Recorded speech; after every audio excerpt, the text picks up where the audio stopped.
And as we take a look dito po sa ating promoter Gabriel Bebo Telorde Jr.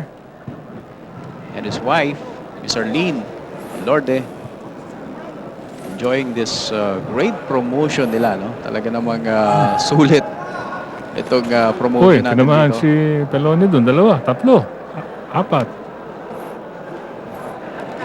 Ang tina-timing na lang nitong si Ray Pelonia yung kanyang mga suntok.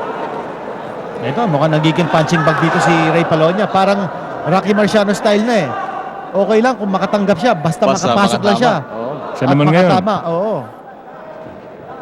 Matindi itong left jab ni Jack Reed, ha? Pero at this point, bibihira na rin bumato, no? Very seldom na rin bumato ng jab itong si Jack Reed Tawikon Gym. Ito, will to win na lang ang mangyayari dito eh. Oh! Good combination by Ray Pelonia. Wala nang footwork ito. Talagang harap-harapan na, oh. Parang nangyari, Kasi pagod isahan na eh. na lang, no? Oh, kasi pagod na eh. Kanya hindi na masyadong gumagalaw yung mga paa eh.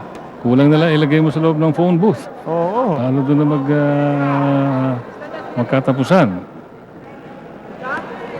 Both fighters. Uy! Ayun, Good straight by Pero Sabi ko, nakukuha ni Peloni ang mga suntok ni Jack Reed eh. mukhang kaya rin, no? Kaya, Oo. natatanggap. Ray Pelonia Matibay din si Pelonia eh. making his Naku, first pagka- title naman, yung defense. left jab jab, na yun, no? oo. Sunod-sunod. Oh.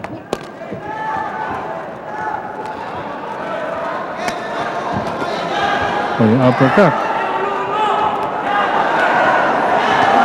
Oh, mukhang nawala na din ang lakas ito si Pelonia. Oo. Ha?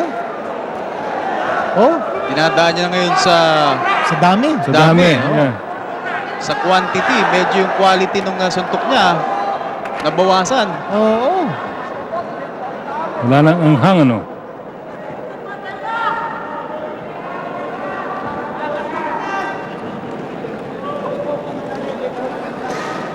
And of course, this special, hatid po sa inyo ng Casino Filipino. Oh, medyo nasaktan doon, si Jack Reed doon. Sa kanan na yun. Dumudugo na naman.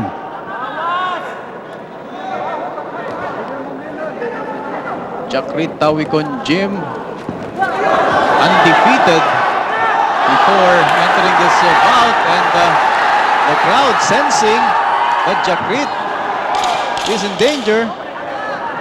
But he will escape. Ito, patapos na itong round na to. And there will be another round in this fight. And that's it, the end of the 7th round. Another good round for Ray Pelonia.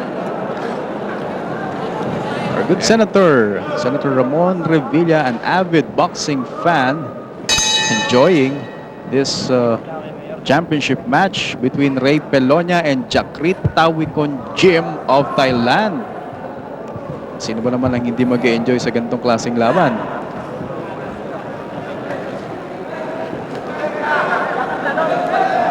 Eh, talagang all action eh. Oo. Well, dominado na ni Ray Pelonia, no, ang aksyon sa laban na to. And the fans are just hoping that makakuha ng knockout dito si Pelonia, pero matindi itong left jab ni Jack Reed, ha? Dalawang sunod na suntok. Tumama kay Peloni doon kanina. And knowing Ray Pelonia talaga. Oy! Oy! Oy! Maganda yon. Sa mukha yung tumama.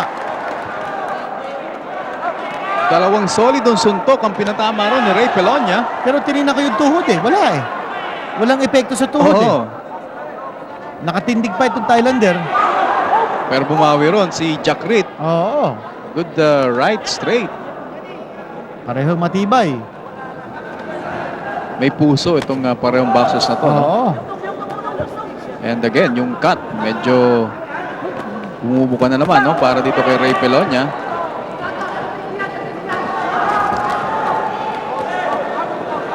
Wala, yung mga tama ni Pelonia, wala nang ano. Parang tapik eh. Wala nang impact. Oo.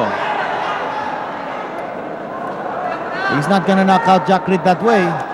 They just want to make sure na he will stay busy dito sa laban na to, no? Oo. Just in case na mauwi sa scorecards itong laban na to. Ako maiwi sa scorecard. No doubt kung sino mananalo dito. Yes, oo. Pelonia's way ahead on points. Nagkaroon pa nga ng point deduction doon sa Oo. there. This is second round na nagkaroon nga po ng accidental headbutt which resulted in that nasty cut na nakikita po ninyo sa kaliwang mata ni Ray Pelonia, the defending WBF International Welterweight Champion. Uy! Tinamaan si Tama Pelonio doon. Gandang combination from Jakrit Tawikon Gym.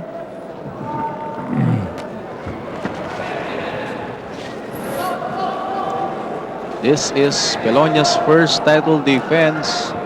And with the way this fight is going, mukhang magiging successful title defense for him. Pero bumalik eh. Oo, pareho nakatama eh. Oo. Sakit. Alam mo, si Jakrit has failed to take advantage of that cut, ha? Or the corner has done a very good job of closing it. Last 10 seconds of this round. What a battle this has turned out to be. Very active, eh, no? Yung parehong boxes natin. That's the end of the 8th round.